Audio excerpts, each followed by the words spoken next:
tejido conjuntivo conectivo. Está compuesto por células y una matriz extracelular que contiene fibras, sustancia fundamental y líquido tisular. Este se encuentra clasificado de acuerdo a su composición, la organización de sus componentes celulares y extracelulares y sus funciones. Lo cual da como resultado tres principales tipos: tejido conjuntivo embrionario, tejido conjuntivo del adulto y tejido conjuntivo especializado. Cada uno son sus respectivos subtipos, que se describirán a continuación. Tejido conjuntivo embrionario. El mesodermo da origen a casi todos los tejidos conjuntivos del organismo, a excepción de los que se encuentran en la cabeza, pues derivan del ectodermo a través de células de la cresta neural. Este tejido conjuntivo embrionario o primitivo se denomina mesénquima y en la cabeza se llama ectomesénquima.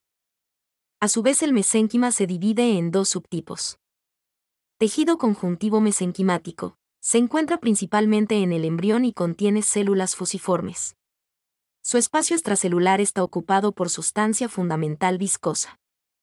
Tejido conjuntivo mucoso. Se encuentra en el cordón umbilical y se compone de una matriz extracelular gelatinosa que recibe el nombre de gelatina de Wharton. Tejido conjuntivo del adulto. Se divide en dos subtipos generales. Tejido conjuntivo laxo, o tejido areolar, posee fibras colágenas delgadas y escasas. La sustancia fundamental es abundante y es de consistencia viscosa a gelatinosa, la cual desempeña un papel importante en la difusión del oxígeno y los nutrientes al igual que del dióxido de carbono y los desechos metabólicos. Se encuentra principalmente debajo de aquellos epitelios que tapizan la superficie externa del cuerpo y que revisten cavidades internas. También se encuentra asociado al epitelio de glándulas y vasos sanguíneos pequeños. Este tejido es el primer sitio donde los agentes patógenos pueden ser atacados. Tejido conjuntivo denso no modelado, o irregular, posee en abundancia fibras colágenas, que le otorgan gran resistencia, y sus células son escasas y generalmente son de un solo tipo, el fibroblasto. Tiene una escasez relativa de sustancia fundamental. Sus fibras se disponen en haces orientados en varias direcciones distintas que resisten las fuerzas tensionales que actúan en órganos y estructuras. Órganos huecos como el intestino delgado poseen una capa de este tipo de tejido conjuntivo que recibe el nombre de submucosa. Otros como la piel presentan una capa gruesa llamada capa reticular o profunda de la dermis, que la protege contra desgarros.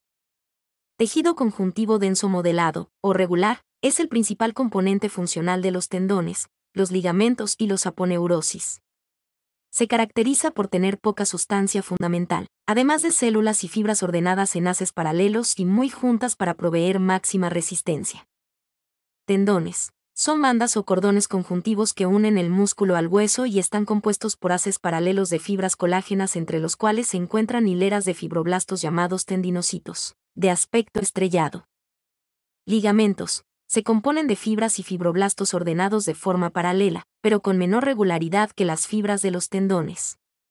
Unen a un hueso con otro. Su fibra extracelular más abundante es la colágena, aunque algunos como los de la columna vertebral tienen más fibras elásticas y menos colágenas. Aponeurosis. Sus fibras se organizan en capas múltiples y tienden a disponerse en ángulo de 90 respecto a las de las capas vecinas. A esto se le conoce como disposición ortogonal y también se aprecia en la córnea del ojo. Fibras del tejido conjuntivo. Se dividen en tres principales tipos. Fibras colágenas. Son el tipo más abundante de fibras del tejido conjuntivo. Son flexibles y tienen una resistencia tensora. Aparecen como estructuras onduladas de espesor variable y longitud indeterminada. Con la microscopía electrónica de transmisión, MET, aparecen como haces de finas subunidades filamentosas. Estas subunidades son las fibrillas de colágena, que exhiben un modelo de bandas transversales con una periodicidad de 68 nm. Fibras reticulares. Proveen un armazón de sostén para los constituyentes celulares de diversos tejidos y órganos. Estas, al igual que las colágenas, están formadas por fibrillas de colágeno, pero difieren en que las reticulares se componen de colágeno tipo 3. Se denominan así porque se organizan en redes o mallas. Son muy comunes en el tejido conjuntivo laxo que hace límite con el tejido epitelial, lo mismo que alrededor de los adipocitos, los vasos sanguíneos de pequeño calibre, los nervios y las células musculares, además de que funcionan como sostén del tejido hematopoyético y linfopoyético.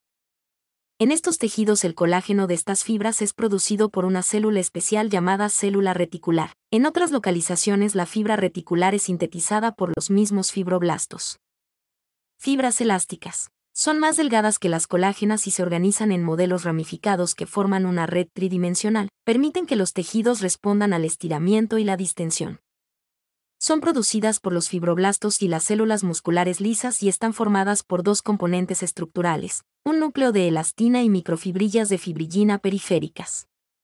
En los ligamentos elásticos, el material elástico es una combinación de fibras elásticas entremezcladas con fibras colágenas. Sustancia fundamental. Es una sustancia viscosa, clara y resbaladiza al tacto, posee un alto contenido de agua y ocupa el espacio que hay entre las células y las fibras. Permite la difusión del oxígeno y los nutrientes entre la microvasculatura y los componentes celulares del tejido. Está compuesta de proteoglucanos y hialuronano o ácido hialurónico, que es un glucosaminoglucano o GAG, los cuales le otorgan sus propiedades físicas. Matriz extracelular. Es una red estructural dinámica y compleja que contiene proteínas fibrosas, proteoglucanos y varias glucoproteínas, como fibronectina y laminina. Los fibroblastos están anclados a elementos de la matriz y estas adhesiones intervienen en el movimiento celular. Células del tejido conjuntivo.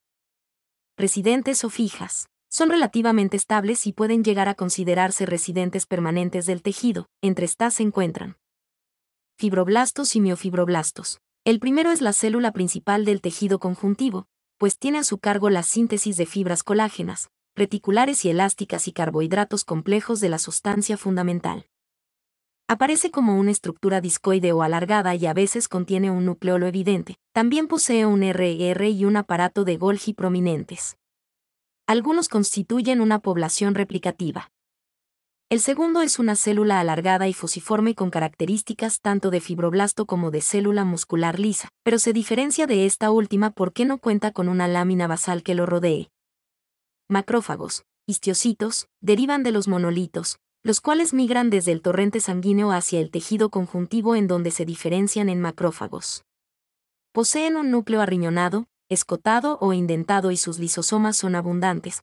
También contiene un gran aparato de Golgi, RR y SER, mitocondrias y vesículas de secreción. Su principal función es la fagocitosis como actividad de defensa o como operación de limpieza, aunque también participa en las reacciones de la respuesta inmune. Mastocitos, labrocitos o células cebadas. Son células grandes y ovoides con un núcleo esferoidal y un citoplasma lleno de gránulos voluminosos y muy basófilos. Su superficie celular posee abundantes microvellosidades y pliegues. También contienen heparina.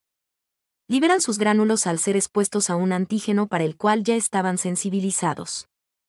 La secreción de estos trae como consecuencia reacciones de hipersensibilidad inmediata, alergia y anafilaxia.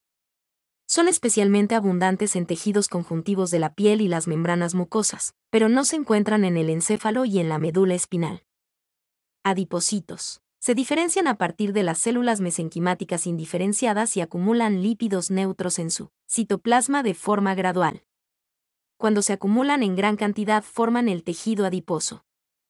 Células mesenquimáticas indiferenciadas y pericitos. Las primeras dan origen a células diferenciadas que actúan en la reparación y la formación de tejido nuevo, como en la curación de heridas y la neovascularización.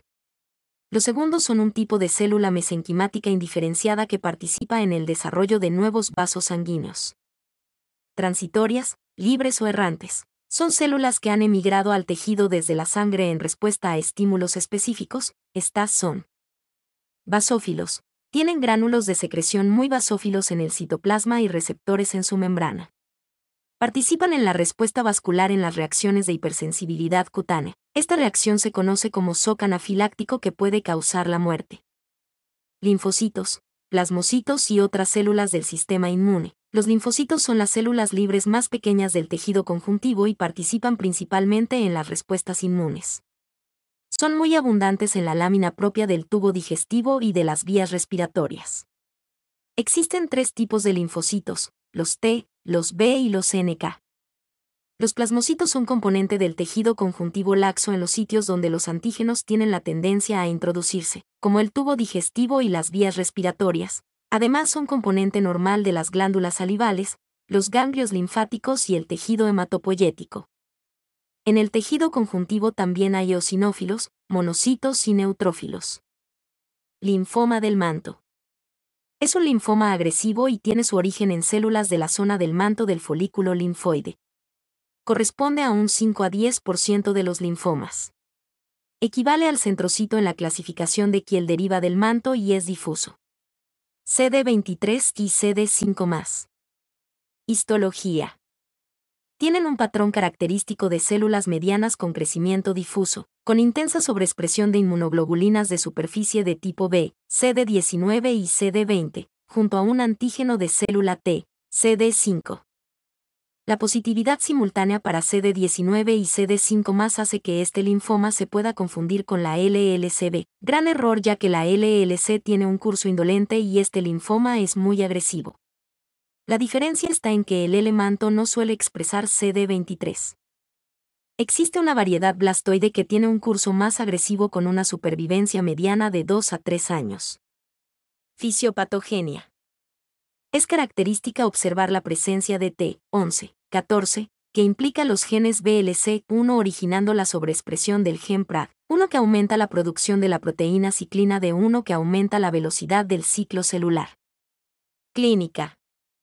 Además de la presencia de adenopatías, existe con frecuencia afectación medular y de sangre periférica, así como de otras localizaciones extraganglionares, gastrointestinal, SNC. Tratamiento. El tratamiento más común es el esquema CHOP, ciclofosfamida, doxorubicina, vincristina y prednisona, pero se pueden utilizar otros esquemas, como el HyperCVAD igual a tratamiento análogo de purinas, e incluso el trasplante de progenitores hematopoyéticos en primera línea. Se está ensayando el uso de un anticuerpo monoclonal para los síndromes linfoproliferativo denominado KEMPATH1H. 1. 2. 1. Variedad blastoide. 2. Variedad centrocitoide. Linfoma de Burkitt. Es un linfoma de linfocitos B maduros. Tiene un inicio brusco y un comportamiento muy agresivo. Es más frecuente en la infancia que en adultos. Histología. Imagen en cielo estrellado, no es patognomónica, con células pequeñas no hendidas. Las manifestaciones en sangre periférica y médula ósea se parecen a la leucemia linfoblástica aguda L3, FAB. Citogenética. Es CD10+ y suele tener alteraciones citogenéticas como T8, 14, T2,8, T8,22, que implican la activación del oncogen CMYC en el CR8 y los genes X cadenas HCR, 14, cadenas livianas kappa CR, 2 y lambda CR, 22. Variedades. Africana o endémica, relacionada con el virus de Epstein-Barr, VEB, es más frecuente en niños. Aparecen tumores estranodales, mandíbula 60%, abdomen 30% o riñón, ovarios, retroperitoneo y meninges. Occidental o no endémica, masa abdominal, 75%. Poca relación con el VEB y no suele afectar en mandíbula. Epidémica asociada al SIDA, similar a la anterior. Diagnóstico. Biopsia ganglionar, patrón de cielo estrellado. Tratamiento. Es muy agresivo pero responde bien al tratamiento porque la mayoría de las células han entrado en ciclo celular. Siempre hay que realizar punción lumbar y profilaxis de infiltración meningea, SNC. Quimioterapia. QT produce gran destrucción celular con el consiguiente síndrome de lisis tumoral que puede producir nefropatía por ácido úrico, profilaxis con hidratación y alopurinol.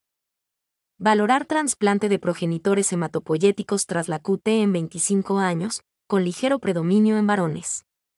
Se presenta como gran masa mediastínica con adenopatías periféricas. Y puede asociar hipercalcemia y lesiones óseas. Es común la infestación por el parásito Stramyloides circularis. Citogenética. Se detecta cuando hay anticuerpos anti-HTLV1 en el suero y se ven linfocitos con núcleos hendidos, el nombre de las células floridas. Clínica. Adenopatías, hepatoesplenomegalia, infiltración en la piel, hipercalcemia y lesiones osteolíticas. 1. Linfoma de células T del adulto. Se observan linfocitos con núcleos floridos, en forma de flor. Linfoma no Hodgkin T periférico sin clasificar. Incluyen unas variantes que están mal definidas que suponen un 15% de los linfomas no Hodgkin, en las cuales hay subtipos en la clasificación real aceptados por la OMS, como el linfoma hepatoesplénico Gamma-delta o el linfoma T subcutáneo pseudopaniculítico. Mi nombre es Demim. Soy tu asistente personal. Mi sitio en internet es demim.es.tl.